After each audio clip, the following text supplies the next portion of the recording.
तो नाम परम सत्य है। ये विषय सबके समझने का नहीं है। यहाँ हजारों लोग बैठे हैं, पर यह विषय उनके ही मतलब का है जो नामाश्रित है। इसलिए सबके मतलब की बात होनी चाहिए ना कथा में। केवल उठ करके नृत्य करना है, उछल करके आनंद करने वाला ही प्रसंग नहीं होना चाहिए। हर तरीके के लोग कथा में आते हैं, सबके विषय की चर्चा। कोई निकुंज उपासी आए हैं, उनके लिए भी कई लोगों को इतने से ही मतलब है कि हमको यही बता दो कि सुबह वाला दीप कितने बजे जलाना होता है, रात्रि को भोग कितने बजे लगाना होता है, सुबह उठाना कैसे है, रात में सुलाना कैसे, इतना ही बता दो बस। इससे ज्यादा हमको ठाकुर जी की इच्छा नहीं है। तो हर तरीके के लोग कथा में हैं। तो अभी तक का जो विषय था ये उनके लिए है जो नाम प्राप्त, जो अपने जीवन का उद्देश्य मान चुके हैं कि हमारा उद्देश्य केवल भगवत प्राप्ति है और कुछ नहीं। वो नाम का आश्रय लो और धीरे धीरे धीरे नाम कृपा करेगा। और वही नाम परम सत्य है, परम सत्य है। भागवत जी के दूसरे श्लोक में कहते हैं, धर्म प्रोजित कैतवोत्र परमो निर्मत्सराणां सतां वैद्यं वास्तवमत्र वस्तु शिवदं तापत्रयोन्मूलनम्। श्रीमद्भागवते महामुनि कृते किं वा परैरीश्वरः सद्यो हृद्यवरुध्यते त्रिकृतभिः शुश्रूषुभिस्तत्क्षणात्। विषय, अधिकारी, संबंध और प्रयोजन। भागवत में 4 विषय हैं। सबसे पहला भागवत का विषय क्या है, दूसरी बात भागवत का अधिकारी कौन है, तीसरी बात भागवत सुनने से किससे संबंध होता है, और चौथी बात भागवत का प्रयोजन क्या है। तो पहली बात विषय, भागवत का विषय क्या है, तो कहते हैं धर्म प्रोजित कैतवोत्र परमो, हमारे चित्त में परम धर्म का उद्दीपन करना, ये भागवत का विषय है। धर्म एक बात है, परम धर्म विशेष बात है। अब धर्म परम धर्म में अंतर क्या है, ध्यान से सुनिएगा।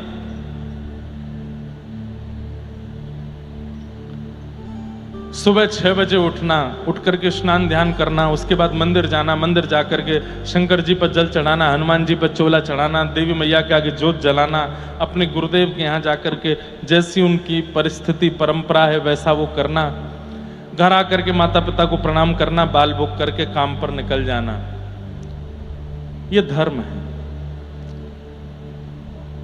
रामनवमी मनाना, सीता नवमी मनाना, जन्माष्टमी मनाना, गणेश चतुर्थी मनाना, होली, दिवाली, रक्षाबंधन आदि आदियों पर सात्विक घर में पूजा करना, ये सब धर्म है। ग्रहण आदि काल पर जो ग्रहण के नियम होते हैं उनका पालन करना, ब्राह्मण देवता को घर बुला करके दान पुण्य करना, गौ माता की सेवा करना, ये सब धर्म है। लेकिन परम धर्म क्या है, उसी परमात्मा से कोई संबंध मान करके उनसे अत्यंत प्रेम करना, ये परम धर्म है। और ये बात मैं नहीं कह रहा हूं, श्रीमद् भागवत जी कह रहे हैं। परम धर्म क्या है, सवै पुंसां परो धर्मो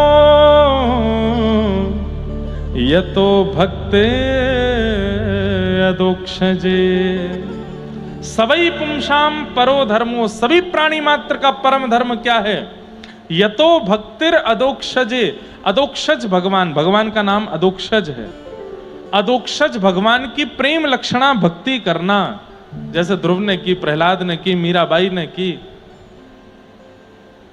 हमारे मथुरा के दादर रहमान ने की। हमारे मथुरा में एक मुस्लिम परिवार रहता था, आज भी बहुत मुस्लिम परिवार रहते हैं। उन्हीं में एक परिवार में रहता था, उसका नाम था दादर रहमान। क्या नाम था? ऐसी अटपटी कहानी तो झूठ होती है, ऐसी अटपटी भक्त लीला मैंने सुनी ही नहीं जैसी दादर रहमान की। एक होता है बंधुओं कि आप प्रयास करते हो ठाकुर जी की प्राप्ति करने का, और एक होता है कि ठाकुर जी प्रयास करते हैं आपकी प्राप्ति का।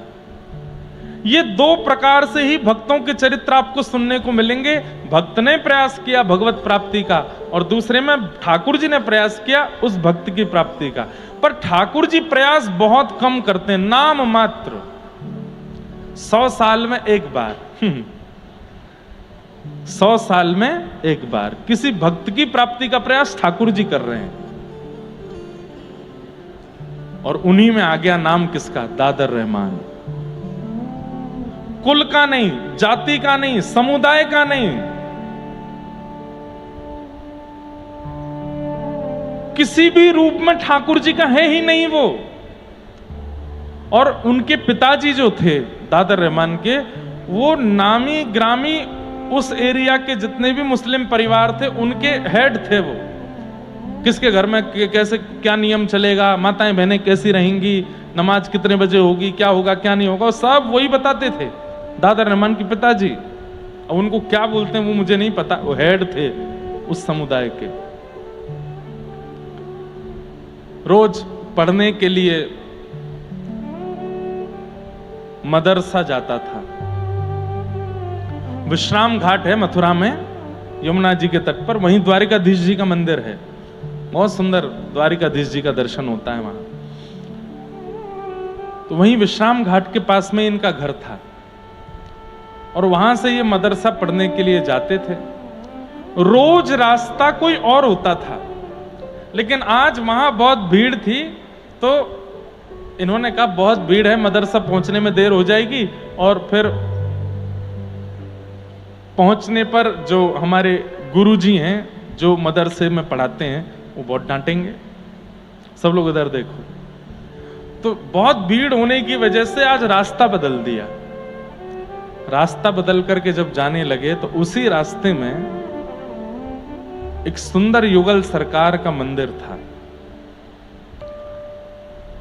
और भगवत कृपा से पहले मंदिरों में ऐसा नियम होता था कि जैसे अगर मेन रोड पर मंदिर है, आज भी अगर कोई मंदिर ऐसे बनते हैं तो आप जाके वहां बोल सकते हो, जिद मत करना, बस बोल देना कि रोड से ठाकुर जी का दर्शन नहीं होना चाहिए, कि चलता फिरता आदमी चप्पल पहने कैसे भी ठाकुर जी को देख के निकल रहा, नहीं।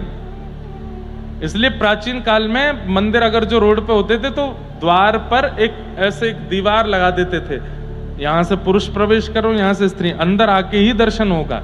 नियमित रूप से हाथ धो के, पैर धो के, जूता चप्पल उतार के भीतर आओ, तब ठाकुर जी का दर्शन करो। अब रोड पे है, वहीं से ही लोग दर्शन करते जा रहे हैं, पान खाते हुए दर्शन करते हुए जा रहे हैं, वहीं से ही सब्जी मंडी से ही दर्शन करते, ऐसा नहीं। जिद मत करना कहीं कोई मंदिर ऐसा दिख जाए तो, पर निवेदन करना कि एक कोई ऐसी एक कुछ लगा दीजिए ना कि भीतर आके ही दर्शन करे। तो वो वहां एक दीवार थी और वो एक दिन पहले ही टूट गई थी। अब ये देखो, इस सारी योजना भगवान ने बनाई है। एक दिन पहले वो दीवार टूट गई जिससे रोड से लोगों को भीतर नहीं दिखता था, और दादर रहमान को आज उस रास्ते में बहुत भीड़ मिली जहां से वो रोज मदरसा जाता था। बदल करके आया, बहुत सीधा साधा बालक, 15 वर्ष की अवस्था थी, जा रहे थे, बस ऐसे देखते हुए चल रहे थे। नगर में नया रास्ता था, तो नया रोड था, तो कौन सी दुकान है, क्या है क्या है। तभी एक झरोके में से भीतर देखा तो मुरली मनोहर लाल ऐसे त्रिभंग ललित श्याम सुंदर वंशी बजा रहे हैं, और श्री किशोरी जी कटाक्ष भर के उनको देख रही हैं, और बस ये रूप माधुरी। 4 कदम आगे गए और रुक गए, और फिर वापस आए, फिर देखा, और देख करके बस देखते रह गए।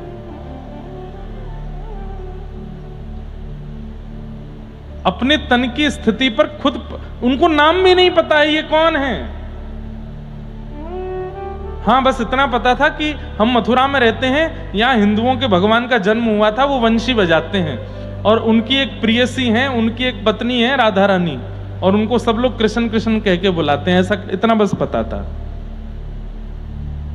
आज जब वही देखा, मोर मुकुट ऐसे, और ये मधुर वंशी बजा रहे हैं, कटाक्ष से ठाकुर जी श्री जी को देख रहे हैं, श्री जी ठाकुर जी को देख रही हैं, और दादर रहमान बाहर खड़े खड़े उनको देख रहा है। कुछ नहीं पता है, इसके आगे कुछ जानते ही नहीं है। करना क्या है, बोलना क्या है, अब कहना क्या है, कुछ नहीं पता। बस खड़े खड़े खड़े खड़े खड़े 4 घंटे व्यतीत हो गए। 4 घंटे बाद जैसे ही भोग आया ठाकुर जी का तो पर्दा लगा। पर्दा लगने पर तब उनकी आंखें ऐसे हुई और अपनी आंखें मीड़ने लगे, आंसू आ गए थे, पूरा यहाँ कुर्ता नीचे गीला हो गया था। बोले ये हुआ क्या मुझे? किसी से पूछा भैया समय क्या हुआ? बोले दोपहर के 12 बजे हैं। अरे इतनी देर हो गई, मैं तो सुबह 7 बजे निकला था घर से, ये क्या हुआ मेरे साथ? अब मदरसा कैसे जाऊं? मौलवी तो बहुत मारेंगे मुझे। तो इधर जाऊं उधर जाऊं सोचने लगे क्या करूं क्या करूं। घर ही चले गए और घर जाकर के ना कुछ खाया ना पिया, अपने कक्ष में जाकर के चुपचाप बस बैठे हैं और बोले ये क्या हो रहा है मेरे साथ? ये क्या दिखा था मुझे? इतना अच्छा क्यों लग रहा था और मुझे इच्छा क्यों हो रही है दोबारा उनको देखने की? मेरा मन क्यों हो रहा है कि मैं दोबारा जाऊं, फिर से देखूं उनको? घबराहट होने लगी, कहीं ये पाप तो नहीं है, कहीं अम्मी को पता चले, अब्बा को पता चले, मारेंगे तो नहीं मुझे। बंधुओं 1947-50 के बीच की घटना है ये। कल्याण अंक आता है गीता प्रेस, उसमें ये अंक लिखा था। और वो दादर रहमान ना कुछ खाए ना पिए, बस पड़े पड़े रुदन कर रहे हैं। और जैसे अम्मी आती हैं या कोई घर का सदस्य आता तो उठ के बैठ जाते हैं। हाँ बोलो क्या हुआ, आज इतना शांत क्यों है? नहीं कुछ नहीं, थोड़ा ऐसी गर्मी लगी ना तो थोड़ा घबराहट हो रही है। नींबू पानी पिएगा? हाँ पी लूंगा। माँ पानी लाई, एक घूंट उनके सामने ऐसे पीते हैं, वो चली जाती है। इच्छा ही नहीं हो रही कुछ खाने की पीने की। चाहे लगन लगी घनश्याम की, बहुत सुंदर पद है। ठाकुर जी की लगन जिसको लग जाती है, बंधुओं यहां सुनने तो आप लोग आते हैं पर अगर भूल से भी अगर ठाकुर जी ने पकड़ लिए ना तो किसी काम के रह नहीं पाओगे फिर। इसलिए ठाकुर जी ने खुली छूट देख रखी है कि भाई तुम लोग भजन साधन करके मुझे पकड़ लो, मैं अगर पकड़ूंगा तो फिर रोना नहीं बाद में, क्योंकि फिर किसी काम के रह नहीं पाओगे। बहुत सुंदर पद है। दादर रहमान को पता नहीं चल रहा है कि क्या, और बात भी तो नहीं कर सकते किसी से। किससे जाके कहूं, किसको बताऊं अपनी मन की वेदना? जिससे कहूंगा वही मुझे मारेगा। ये क्या कर रहा है तू? लेकिन किया तो मैंने कुछ भी नहीं है, मैं तो बस जा रहा था, देख लिया। अब मैं कैसे रुक गया, कितनी देर देखने लगा, इसमें मेरा क्या दोष है? अपने आप से ही बातें कर रहे हैं। रात भर सोए नहीं, तभी समय हुआ सुबह का। पक्षी आदि सब बोलने लगे, सब नहाने धोने जाने लगे। आप भी बड़े उत्सुक होकर के तैयार हो गए और मन में सोचते हुए जा रहे हैं, नहीं दादर कुछ गड़बड़ हो जाएगा, वहां से नहीं जाना है, अपने वाले मार्ग से ही चलते हैं। और बस जा रहे हैं उस रास्ते से जहां रोज मदर से जिस रास्ते से जाते थे। पर जैसे उस रास्ते पर गए, आज भीड़ भी नहीं है, लेकिन रुक गए। नहीं, अपने आप को समझा रहे, मैं रुकूंगा नहीं, बिल्कुल नहीं रुकूंगा। वहां पे गलत है ना, अपराध है, पाप है, लेकिन एक बार देख लूंगा बस। शायद हो सकता है एक बार देखने से जो घबराहट हो रही है, बेचैनी हो रही है, वो नहीं होगी। मदरसा ही तो पहुंचना है, चल लौट के चलते हैं ना वहीं से। वही भाव उचित है।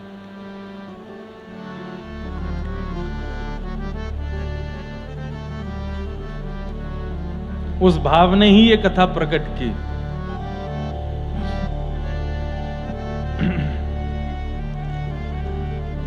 आप दोबारा लौट करके उस रास्ते से जा रहे हैं और बस देखते जा रहे हैं कहां है वो मंदिर, कहां है। तभी वो द्वार दिख गया। घबराहट भी हो रही है, डर भी रहे हैं, पर इच्छा भी हो रही है कि एक बार तो देख लूं।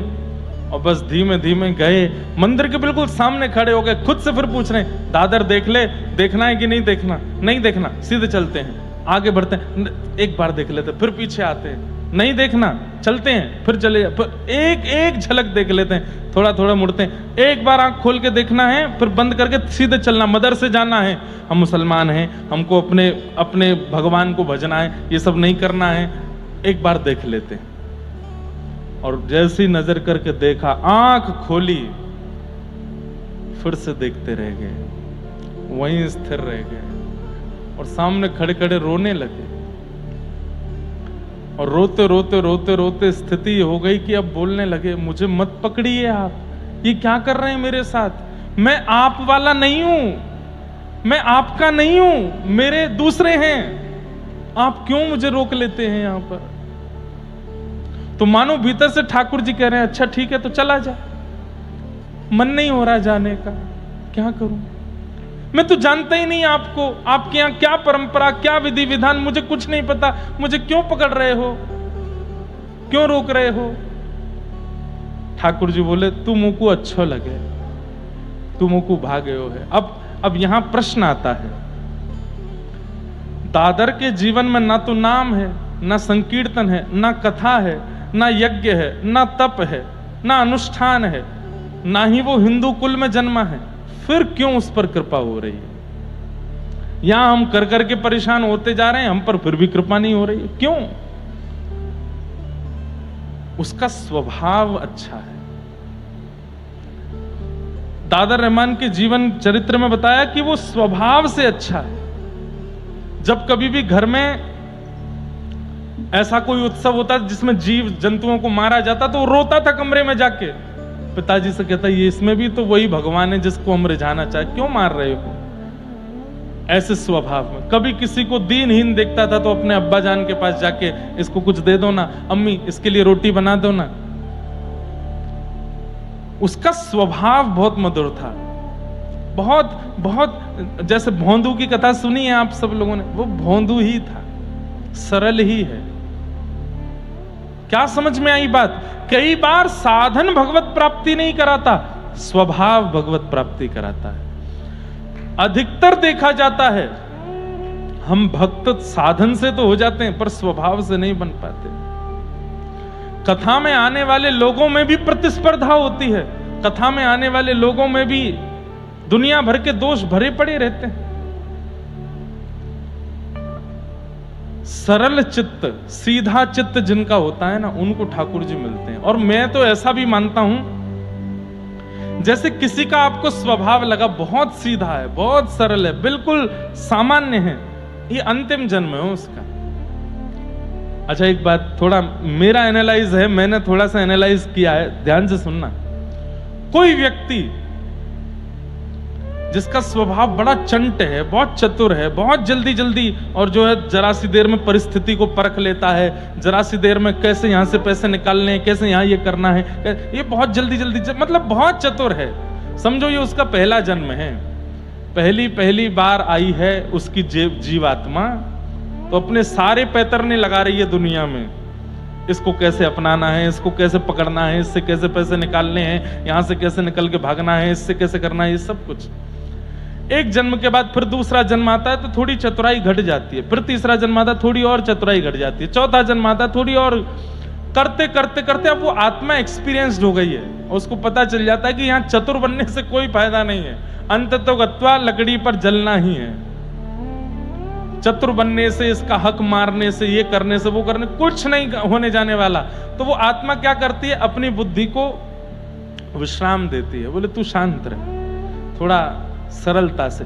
कोई गलत कर भी रहा है, किसी के द्वारा अपराध हो भी रहा है, तो वो उसको देख करके शांति हो जाती, कोई बात नहीं भाई, तुम भोगोगे, तुम जो कर रहे हो, हमें कोई इससे चिंता नहीं। सरल चित्त जिनका हो जाता है, सहज स्वभाव जिनका हो जाता है, मेरे मायने में ये उनका अंतिम जन्म है। बस वो साधन और ले आए, भजन और ले आए, बस निकल जाएंगे, अब फिर नहीं आएंगे दुनिया में।